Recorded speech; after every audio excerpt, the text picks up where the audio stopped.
আসসালামু আলাইকুম। ময়মনসিংহ ধান চাষী কৃষি প্রজেক্টে আপনাদের স্বাগত জানাচ্ছি। আজকের ভিডিওর মাধ্যমে আপনাদের সাথে পরিচয় করে দেব আমন মৌসুমের সদ্য উদ্ভাবিত নতুন একটি জাত ব্রিদান 110।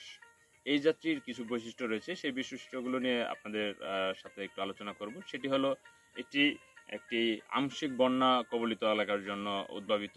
এই জাতটি আপনার জোয়ার ভাটার পানির নিচে সর্বনিম্ন 15 দিন পর্যন্ত আহ, থাকতে পারে, থাকার সক্ষমতা আছে।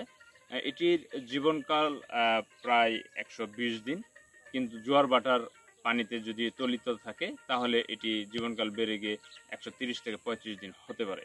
এবং এটির ফলনের দিক দিয়ে যদি আমি আপনাদেরকে বলি, এটির ফলন প্রতি হেক্টরে 6 টন প্লাস এবং 6 টন দিতে সক্ষম। এটির দানা মাঝারি এবং পুষ্ট দানা, হ্যাঁ, এবং খেতে খুব সুস্বাদু। এটির অর্থাৎ ব্রিদান 110-এর চালে প্রোটিনের পরিমাণ 8.8%। এটি ডাটাগুলো খুব শক্ত, যার কারণে জোয়ার ভাটার পানিতে দাঁড়িয়ে থাকতে পারে এবং এটি হেলে পড়ে না।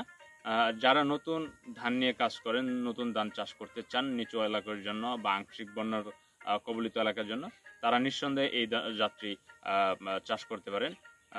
তো আজকের ভিডিওতে আপনাদের সাথে ব্রিদান 110 নিয়ে আলোচনা করার চেষ্টা করলাম। সকলেই ভালো থাকবেন, সুস্থ থাকবেন, ময়মনসিংহ ধান চাষী কৃষি প্রজেক্টের সাথে যুক্ত থাকবেন। আসসালামু আলাইকুম।